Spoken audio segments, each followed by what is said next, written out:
So, as you all might know by this point, I have a love-hate relationship with Wise Man Pupil, and a lot of it goes back and forth from the dub being superior over the sub, just because of being able to tolerate it more, being able to ingest it more, being able to have a better time watching it than the sub, because the sub is I have to give it my undivided attention. I don't know Japanese. I don't know if you do, but I don't know it. So therefore I have to kind of like make sure I'm watching the subtitles like a hawk so I don't miss anything, which therefore makes me see all the flaws within the anime. Okay, I've talked about that to death over these last 11 episodes, so I'm not going to talk about that anymore. But what ends up happening is I'm giving it my undivided attention, and the love-hate stuff definitely stems and comes from the fact that, hey, I have to watch it this way versus not that way.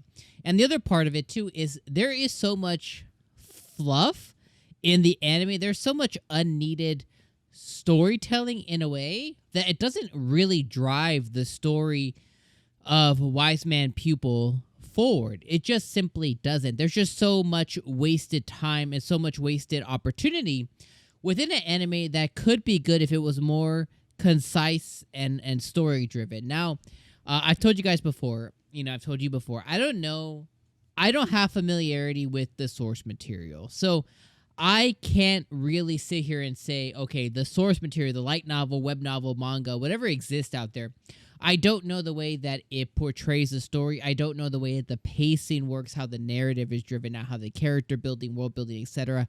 is done in the source material. All I can simply judge is the anime, and the anime is not very good, but it does have moments of being good.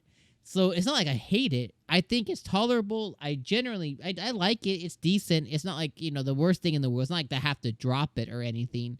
I've been watching it for 11 episodes, and I still have generally a good time. The good thing is Mira is really cute. I love the adventurers. I think they're cute. I think the girl who has a crush on Mira, the green-haired girl, I think she's extremely cute.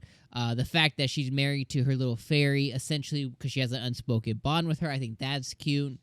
𝐒𝐮𝐲𝐫𝐭, I think he's a really cute character. Like, there's a lot of cuteness here that drives me as a viewer, to be able to continue to watch it. But I have to do so in the critical mind, thinking like, hey, this kind of sucks, but, it has really good moments. So the reason I'm saying all of that to get to a point is in this specific episode, about 75% of the episode was Mira conspiring or talking or going over a certain situation with all the adventurers and them needing to take on a specific mission to go and destroy all of these lions that were infesting and going around a specific area, which she takes the adventurers, including another person who has gotten 𝐒𝐡𝐚𝐧𝐬𝐽 into this world, which we don't know anything about. He doesn't know anything about. We're never going to know anything about why 𝐒𝐡𝐚𝐧𝐬𝐽 happened or why people got reincarnated into this world, anything. They're never going to tell us shit about it. So I've come to peace with that. So you have the other dude here. They go defeat the lions. They want the adventurers to grow more, so they have them grow.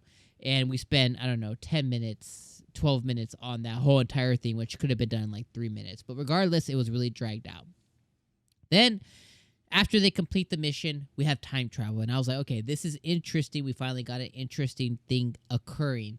And she time travels back to, I don't know when, but a very long time ago, a very distant period in the past. And she is talking to devils, which I like how she wasn't like surprised or anything of that nature, but she is talking to these devil people, right? They're not inherently bad, the way that they're depicted now with their labyrinths and demons, etc. They're depicted as very evil and bad, but that might not always be the case. As a lot of things with history, you have one certain type of people depicted a certain way, but the reality is that's just the way that the stories were told, or the way they're depicted is not actually reality. So we have it here, and we have a bunch of these followers, a bunch of these devils who are going through a certain gate in the past to be reincarnated into another being, into another life form, right? And that is also very telling with what she's dealing with now in current state with the labyrinths and with the devils and stuff like that. So she's talking to a very intelligent man, and he says something really cool. It's like, oh, I don't think this is the last time we're going to meet, but he's about to go through the game, be reincarnated. So he could definitely meet her in another form, in another life. And, like for him at least, he'll be able to meet her sometime in the future. And I don't know if the devils are gonna. I don't know if they'll be able to remember their past, or if they're able to remember who they were before. I don't know if it's cool like that. If it's something to where they're able to reincarnate and remember who they were. If that's so, that's cool. That means they'll meet and they'll be able to converse about how they met 800, 8,000, 12 million years ago, whatever the hell it was. So I think that's going to be very cool. I think that's going to be very neat. And that's, I think that's pretty damn cool right there. So I like that whole time travel stuff and devils and evil not being evil and all that stuff. I think that's really cool. But again, we got very minor focus on that and very major focus on all the bullshit, which is nothing. There's just nothing there. I mean, I think it's cute. The adventurers go out and yada yada, kill lions and stuff. Like, cool. But considering this anime, it's about to end. At least this season 1. I don't know if this will get a season 2. To be honest, I can't imagine this is that popular. But it could. There's trash anime all the time that gets season 2s and 3s and 4s and 5s. Maybe not 5, but like up to 4 at least. All the time. So it wouldn't surprise me if this one gets a season 2. I don't think it'll happen, but it could very well happen. But let's assume it doesn't. That means we have like one. I think we have one more episode. So, and we're probably still gonna learn absolutely nothing on why she's here, why she got reincarnated, why her friends got reincarnated. We're not gonna learn anything about that. So let's just all come to peace with that. Which, when I'm talking to you, I'm really talking to me. I'm gonna have to come to peace with that. But that's really all I have. Let me know what you guys think about this episode in the comments down below. Again, I don't think it was great. I think it was a lot of wasted time. But, I mean, honestly, most of the anime, probably about 60%, maybe a little bit higher, 60% of all 11 episodes are probably just BS.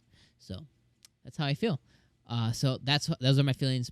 Put down your feelings in the comments down below. Let me know why I'm wrong, or why I'm right, or why you agree with me. Whatever those feelings are, put them down in the comments. Let's chat about it, in the comments down below. And as always, I appreciate you guys being here for another week. And I'll see you, my friends, next week. Peace out.